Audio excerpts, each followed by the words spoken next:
최근에 제가 올린 영상 중에서 신축 아파트 전세로만 계속 사시는 제 지인의 사례를 소개를 해드린 적이 있는데, 최근에 제가 이분들 제 지인의 지인이기 때문에 그쪽에 제 친구를 만나러 가면서 그쪽 분들과 같이 제가 커피를 한 잔 마신, 최근에 카페에서 모이신다 하셔가지고 그분들 잠깐 모여서 계신다 해서 제가 그 자리에 같이 얼떨결에 같이 앉아서 커피 마시면서 이렇게 이런저런 얘기를 했던 적이 있는데, 제가 그분들께 여러 가지 막 뭐 친해지면서 질문도 드리고, 저보다 나이가 한참 10살 밑으로 다 어리니까 젊은 신혼부부들이었습니다. 한 4쌍 정도 됐던 것 같아요. 그래서 신축 아파트 보통 전세를 사시거나 그쪽에 있는, 요즘에 아파텔이라고 그러죠. 아파트하고 오피스텔 합친 아파텔 관련해서 그쪽 분들, 전세 사시는 분들께 제가 이런저런 얘기했던 것을 제가 메모를 해왔거든요. 그 메모한 내용을 가지고 오늘 영상을 한번 해봤습니다. 뭐 왜 집을 안 사냐, 제가 이런저런 얘기도 한번 들어보고, 뭐 친해져서 제가 물어봤겠죠. 이런저런 얘기하면서. 근데 혹시라도 제가 뭐 많은 유튜버 구독자를 보유하고 있지는 않지만, 혹시라도 직접 한번 나오셔가지고 지금 젊으신 분들 이런저런 뭐 얘기도 한번 들어보고 뭐 해보실 생각 없으신가 물어봤더니만, 직장인이고 얼굴을 노출하기 좀 그래가지고 극구 사양을 하시더라고요. 근데 대신에 제가 이렇게 뭐 메모한 것은 영상으로 좀 이렇게 해도 되겠느냐, 마음껏 하셔도 된다 얘기하시더라고요. 그래서 전세 살고 있고 이분들 대부분이 집을 안 사는 이유, 그것도 외곽집입니다. 외곽집. 그러니까 대구 중심가가 아니고 대구에서 좀 떨어진 곳에 거기서 사시는 분들인데, 근데 이제 제가 오늘 이 영상을 쭉 10가지 정도 제가 적어봤거든요. 그래서 두서없이 그냥 쭉 말씀드릴 거고, 제가 좀 부탁드리고 싶은 것은, 이분들이 뭐 젊다 해가지고 또 집을 안 산다는 이런 의미에서, 아니 저 사람들 왜 집을 안 사? 어이구 왜 생각이 왜 이렇게 생각이 없이 사냐? 어이구 아직까지 철이 덜 들었네? 뭐 이렇게 맹목적으로 비난하지 마시고, 아 저런 사람이 있구나, 저럴 수도 있겠구나, 지금 저 뭐 30대 초반 뭐 이런 분들의 마인드라든지 생각이 저런 분들도 있을 수 있겠구나, 성향의 차이라고 생각하시고, 저도 예전에 그랬습니다. 여러분들 이 보시는 저랑 나이 또래 비슷한 분들 중에서도 뭐 다 비슷했던 것 같습니다. 젊을 때 누가 막 재테크에 막 이렇게 하셔가지고 현실적으로 별로 없지 않습니까? 그렇기 때문에 아 저럴 수 있다 생각하시면서 쭉 한번 보셨으면 좋겠습니다. 지금 신축 아파트 외곽 쪽에 있는 전세를 왜 사냐 물어봤을 때 거의 동일했습니다. 첫 번째, 구축은 싫다, 깨끗한 거주 공간을 원한다, 그리고 신도시이기 때문에 깔끔하고 상당히 첫 입주기 때문에, 보통 이제 실거주용으로 분양권 사시는 분들 말고 투자용으로 사시는 분들 있죠. 그래서 그분들을 주인보다 먼저 들어가시는 거죠. 그래서 그 전세금 받아가지고 그 주인분은 등기하겠죠. 그래서 구축 싫고 깨끗한 거주 공간이 필요하고 신도시이기 때문에 깔끔하고 잘 구역이 정돈 잘 돼 있겠죠. 그래서 첫 입주 너무너무 좋기 때문에 전세 그걸로 나는 간다. 대부분이 그런 공통된 의견이, 이게 첫 번째고요.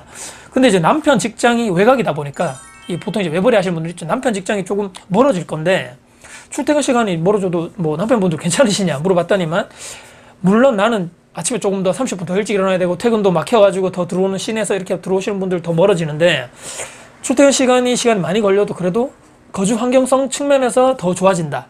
또 내 아이를 키우기에 좀 더 깨끗하고 좋은 환경에서 키우다 보니까 뭐 괜찮다. 그리고 이 또 젊으신 분들 중에서도 복잡한 거 싫어하시는 분들이 있거든. 그래서 깨끗하고 깔끔하고, 그리고 차도 별로 없고 그 막 복잡하지 않은 시내 있죠. 그쪽 시끄럽고 이런 데 말고 좀 조용한 거, 한적한데 또 산도 있고 주변에 이런 데에서는 최고다. 근데 이제 주변에도 이제 직장이 많기 때문에 거기 사시는 분들은 최고의 환경이죠. 직장도 가깝고 깨끗하고 구획 정리도 잘 돼 있기 때문에 상당히 좋다, 최고의 환경이다. 그래서 중심가는 아니더라도 있을 거 다 있습니다. 여기 뭐 상가도 다 있고 지금 수복도 다 들어와 있고, 그래서 발전할 일만 남았다 이렇게 얘기하시더라고요. 아 그렇구나, 그럴 수 있다. 이게 말씀드린 두 번째. 세 번째는요, 그래도 요즘에 임대차 3법이라든지 뭐 입주 물량 관련해가지고 전세가가 신축임에도 불구하고 또 외곽지임에도 불구하고 조금씩 오르고 있던데 괜찮냐 물어봤더니만, 외곽 쪽에 있는 신축 아파트 가격이 낮지 않은 것을 알고 있다. 현재 조금씩 올라가고 있는데 그래도 중심가 쪽에 비하면 뭐 하늘과 땅 차이라는 거죠. 근데 다행히도 전세자금 대출이 잘 나오기 때문에 아직까지는 큰 문제라고 생각하지 않는다라고 얘기하시더라고요. 네 번째는, 앞으로 이 신축 있죠, 외곽 쪽에 있는 아파트 신축에 있는 전세 어떻게 될 것 같냐. 근데 이분들이 얘기하시는 것은, 대구 지금 중심가에 우리가 살았다라면 저 높아지는 전세가 뭐 몇 달 지나면 뭐 몇천만 원 오르고 매덕이 올라가 있는 저런 수성구라든지 달서구라든지 메인 중심가 있죠. 거기에 사는 것보다는 가격 이렇게 올라가는 상승 속도가, 비율이 그만큼 높지 않다는 거죠. 그렇기 때문에 말씀드린 대로 많이 올라가지 않을 것이다, 상대적으로. 그리고 굳이 계속적으로 내가 지금 외곽에 있고, 또 지금 대구가 뭐 좀 여러 사람 얘기 들어보니까 지금 가격이 너무 많이 올랐죠. 그래서 굳이 지금 아파트를 굳이 사가지고 하는 것보다는 렌트해서 하는 게 더 좋지 않겠는가? 그게 더 이득이라고 본다. 아직까지 물량도 많다고 생각하고 입주가 많기 때문에 안정적으로 싸게, 상대적으로 싸다는 얘기죠. 상대적으로 싼 외곽 쪽에 있는 신축의 전세를 사는 것이 옳다고 본다. 그것이 현명하다고 봤다. 두 분이 이제 남편하고 이제 아내분이 협의했겠죠. 그래서 또 그 또래 나이들끼리 또 여러 가지 또 협의를 해봤을 겁니다. 아마 서로. 그래서 여기로 와가지고 뭐 좀 상대적으로 싼데 살자. 이렇게 됐다는 얘기겠죠. 그래서 그게 네 번째고, 다섯 번째는 뭐 자산 관리라든지 이 신혼부부기 때문에 자산이 엄청나게 높지 않겠죠. 뭐 이런 뭐 자산 관리 누가 하냐, 형상을 지금 어느 정도 해가고 있냐 이런저런 얘기 했더니만 신용 대출 있죠, 여러분들. 신용 대출, 전세자금 대출로 조금 부족한 부분을 뭐 요즘에 영끌이라 그러는데 신용 대출로 일부 받거나 또는 어떤 분들은 그게 안 되면 마이너스 통장을 개설해가지고 이것까지 해가지고 이제 넣었다는 거죠. 그래서 이거 넣는 분들도 있고 그 전세금으로 넣었다는 얘기죠, 사양분을. 그리고 이 부분들 대부분 그 제가 마지막에 갈 때 딱 내려가서 주차장에서 헤어졌는데 차가 여러분들 대부분이 저는 이제 그랜저 XG라 말씀드렸죠. 가서 이제 봤는데 대부분이 신도시에 사는, 다 그렇다는 얘기 아닙니다. 이분들 오신 분들이 벤츠, BMW, 아우디, 레인지로버, 랜드로버라 그러나요? 그 차가 4개더라고요. 제가 기억하는 게. 와, 이 차들, 와, 어떻게 다들 이렇게 유지하고 형성해 가시나요? 차 어떻게 유지하시냐는 얘기겠죠. 근데 뭐 이런저런 얘기하면서 이제 얘기하시더라고. 빚 좋은 개살구입니다. 누가 이런 얘기 하셨습니다. 뭐 우리 네 커플 중에 다 부모님이 잘 사셔가지고 다 뭐 이렇게 집을 다 해주신다거나 차를 사주신 것도 아니고 지원을 빵빵하게 받은 분들이 없다는 얘기죠. 빚이라고 해요. 빚. 다 빚입니다. 빚. 대출이고 부채고 아까 말씀드린 그런 신용대출이라든지 마통 받아가지고 빚내가지고 차 사는 분들도 있다는 얘기죠. 일부는. 아니면 원금이 다 없기 때문에 할부로 지금 샀다는 얘기죠. 요즘에 근데 그렇기 때문에 금리가 너무 낮고 저금리 상황이죠. 대출도 잘 되고 그래서 집도 렌트하고 차량도 할부해서 사고 다 되는데 뭐가 문제냐는 것이죠. 아니 다른 사람들 보는 눈도 있고 또 신도시 와보니까 차도 다들 좋은 거 끌고 다니더라. 우리 또 신혼부부고 하는데 좀 이렇게 출발을 또 좋은 차로 하는 게 좋지 않겠는가 해가지고 다들 외제차죠. 와 대단합니다. 근데 조금 힘들다고 얘기하시죠. 이 유지비 자체가 많이 들어가기 때문에 요런 얘기 말씀드린 다섯 번째. 여섯 번째는 2년 뒤 4년 뒤면 전세가 이제 종료되겠죠. 요즘에 임대차 3법 뭐 통합해서 플러스 2년 더 할 수 있지만 근데 이제 전세가 올라갈 수도 있고 거기에 대해서는 계획이라든지 대안이 어떻게 되냐 물어봤더니만 대출이죠. 또 대출 잘 나오는데 뭐 요즘에 추가적으로 대출 받아도 되고 정 안 되면 또 다른 그 주변에 있는 신축이 있죠. 그걸로 또 갈아탄다는 얘기죠. 그쪽으로 이사 가면 됩니다. 신축발 전세 가격이 물량이 많이 나오기 때문에 하락할 수밖에 없다. 그렇기 때문에 또 신축으로 간다. 근데 이제 살 계획은 없다는 얘기죠. 뭐 내가 지금 대출을 받아서 담보대출 받아서 구축을 산다거나 또는 신혼특공 같은 거 넣어가지고 내가 분양을 받는다거나 아니면 기존에 지금 살고 있는 그 한 2, 3년 된 아파트들 있죠. 뭐 준신축, 거의 신축인데 살 계획은 없다는 거죠. 말씀드린 대로 다 똑같은 생각입니다. 집이 넘쳐나는데 집값이 하락되면 우리만 손해 아닙니까? 지금 고점이라는데 지금 많이 올라갔다가 지금 사가지고 떨어지면 옛날처럼 나만 손해 아닙니까? 그거 전세 가는 게 이득이죠. 전세는 그래도 내가 원금을 받을 수 있으니까 그게 더 좋은 거 아닙니까? 라고 얘기하시더라고요. 그 주변에 분양 물량도 많고 입주 물량이 앞으로 더 많기 때문에 그쪽으로 가면 또 비슷한 가격이라든지 살 수 있다. 또는 전세자금 대출을 추가로 받아가지고 또 가서 살면 된다. 이렇게 계획을 잡고 있는구나라고 얘기하셨고요. 일곱 번째로 이제 맞벌이신 분도 있고 외벌이신 분도 있었습니다. 이 커플 중에. 그래서 외벌이신 분들은 그럼 와이프 분들끼리 서로 시간이 돼서 친하겠네요. 얘기를 했죠. 그래서 하루 일상이 뭐 어떻게 되냐 뭐 얘기해 봤더니만 남편분을 출근하면 그중에 애 있는 분은 어린이집 맡기고 이제 엄마들끼리 모인다는 거죠. 아까 말씀드렸죠. 스벅에서 모인다거나 뭐 음식점에서 모여가지고 이런저런 애들 교육 얘기도 하고 뭐 남편 직장 얘기도 하고 이런 얘기도 하는데 뭐 솔직히 뭐 백화점 뭐 세일 얘기도 하면서 또 1박 여행을 어디로 갈까 이런 얘기도 하면서 주로 일상적인 얘기 한다는 거죠. 그래서 2-3시간 정도 일하고 또 집에 가셔가지고 집안일 하시는 분들. 그 다음에 또 맞벌이신 분들은 어떻습니까? 뭐 애 있으신 분들은 뭐 애 맡기고 둘 다 같이 출근했다가 번갈아 가면서 시간 되시는 분들이 픽업해서 다시 집에 오고. 그래서 근데 이제 이런 얘기 하셨죠. 누가? 스스로 반성하는 부분은 투자에 대해서, 투자 재테크 그런 거 있죠. 투자에 대해서 뭐 내가 지금 시간을 투자해서 뭘 한다거나 비용을 투자해서 한다거나 거의 하지 않았고 거의 관심이 없었다는 얘기죠. 근데 이제 그렇다고 해서 내가 뭐 책을 본다거나 시간도 없고 강의 들으러 간다는 거 뭐 생각해 본 적도 없고 그래서 최근에 뭐 그럼 유튜브라든지 요즘에 뭐 언택트 시대인데 강의를 장에 직접 안 가더라도 뭐 유튜브 구독하시는 분들 없냐, 재테크 관련해서 없냐 물어봤더니만 그런 건 없다. 근데 요즘에 이제 또 추가적으로 얘기하시는 것은 지출 부분이 좀 준 건 맞아요. 왜냐하면 외식이라든지 이렇게 밖에 나가서 하는 활동들 있잖아요. 여행이라든지 이런 것은 많이 줄어들었는데 최근에 또 이제 속속들이 또 인기 있어지는 것이 외부적으로 하는 글램핑 있죠. 글램핑이라는 뭐 밖에 야외에서 이렇게 텐트 치면서 하는 그런 펜션들 또는 키즈 펜션들이라 그래가지고 애들만 이제 딱 가서 좀 비용은 많이 드는데 애들이 가서 놀 수 있는 공간도 많고 독립적으로 딱 가족들만 탁 이렇게 해가지고 사회 그 뭐 보안이 딱 철저하게 보장되어 있고 개인 사생활 침해 안 되게 이렇게 딱 돼 있는 공간이 있다 하더라고요. 근데 그런데 가니까 돈이 오히려 줄 줄 알았는데 한 번에 목돈이 팍팍 나가다 보니까 이런 부분에서는 지출이 좀 많아졌습니다라고 얘기하시더라고요. 말씀드린 대로 이 정도 생활을 하시면서 일상적으로 보내고 있다. 8번째, 앞으로 계획이 어떻게 되냐.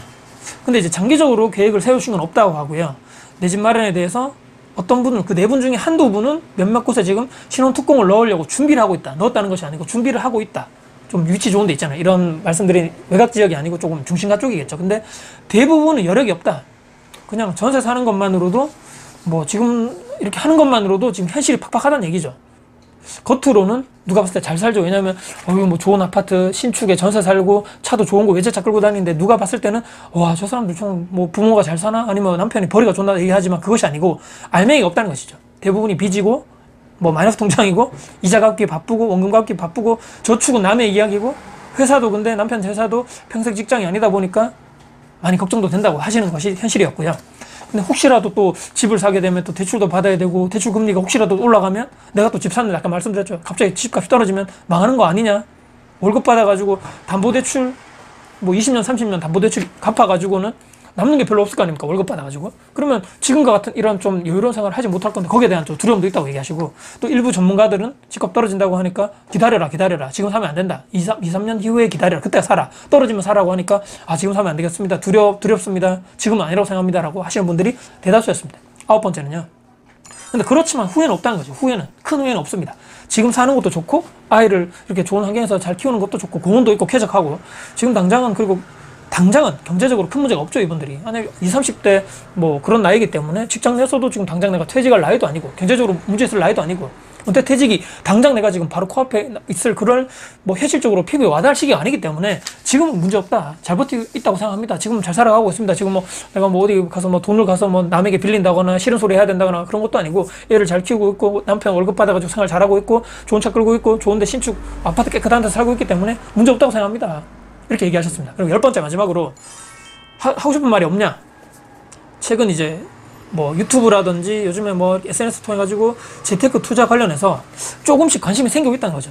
그래서 청약 통장이 무엇인가, 또 은행에 대해서 뭐 확실하게 다시 한번 알게 되고, 돈에 대해서 무엇인가, 자산이 무엇이고 부채가 무엇인가, 그리고 대한민국에 살아가려면 내가 계속 전세 살지언정 그래도 계약하는 방법이라든지 또 부동산에 대해서 주식이 또 무엇인가에 대해서 너무너무 우리가 아무것도 모르고 살았다. 조금이라도 이제부터 관심을 갖고 살아가야 되겠다라고 생각했다고 했고요. 주변에 근데 너무 없다는 거죠. 주변에 이 네 커플도 다 마찬가지입니다. 서로서로 다 모르고, 내 주변 직장인들도 모르고, 뭐 재테크 투자에 대해서 얘기할 사람이 없다는 얘기죠. 그래서 내가 혼자 하려니까 두렵다는 거죠. 같이 누가 해보면 내가 거기에 편승해서라도 같이 뭐 따라다니면서 강의장을 가든지 뭐 같이 배우든지 할 건데, 막상 혼자 하려다 보니까 막막하고 두렵고, 그래서 내가 지금까지 우리가 지금 실행하지 못하는 것이 아닌가라고 생각을 했다는 것이죠. 제가 오늘 10가지 쭉 말씀드렸죠. 이분들이 모든 뭐 20, 30대 신혼부부, 전세 사시는 분들, 신축, 전세, 외곽지에 사시는 분들이 무조건 다 무조건 다 모든 사람 이런 생각을 한다. 무조건 다 이런 생각을 한다라고 제가 말씀드린 게 아니라고 분명히 제가 말씀드렸죠. 그렇기 때문에, 이런 상황도 있겠구나. 이렇게 사시는 분들도 있을 수 있겠구나. 그렇기 때문에 일방적으로 아무 그냥 뭐 생각 없이 이 사람들 살기 때문에 욕해야 된다, 정신 차려야 된다, 이렇게 너무나 얘기하지 마시고, 저도 예전에 그랬거든요. 저도 뭐 관심도 없었고, 대출, 빚에 대해서 너무나 보수적이었던 저도 이렇게 운이 좋게도 또 시기에 잘 만나가지고 투자를 하는 사람으로 이렇게 됐기 때문에, 이분들이 이제 마지막으로 얘기했듯이 관심을 가진다 했고, 이제 공부를 한다 했기 때문에 여기에 대해서 저는 조금 더 긍정적으로 우리가 바라봐야 되지 않겠는가. 또 말씀드린 대로 마지막에 가장 안타까운데, 주변에 아는 사람이 없다, 관심 가지는 사람이 없다. 그러니까 그만큼 중요한데도 불구하고 학교에서 우리는 가르침을 받는 사람이 아직까지도 없다는 것이 너무나 안타깝다는 얘기죠. 그래서 이런 최근의 사례, 또 신혼부부 네 커플을 제가 만나가지고 왜 그렇게 생각을 하면서 왜 그런 생각을 할까, 저도 이분들 입장에서 한번 알게 되는 좋은 공부가 되었던 것 같고, 여기 오셔가지고 인터뷰성으로 같이 했었으면 정말 좋은 컨텐츠가 될 수 있었을 것 같은데 극구 사양을 하시는 바람에 제가 대신으로 파악한 내용을 한번 쭉 그냥 여러분들께 한번 읽어드리면서 영상을 이렇게 한번 제작해봤습니다. 혹시라도 오늘 영상 여러분께 도움 되셨다면요, 구독, 좋아요, 알람 설정, 그리고 댓글 주시고요. 주변 제 영상이 공유될 가치가 있다고 생각하신다면 널리 공유 부탁드리겠습니다. 다음에 도전 영상 가지고 찾아뵙겠습니다. 지금까지 다코TV의 다코였습니다. 감사합니다.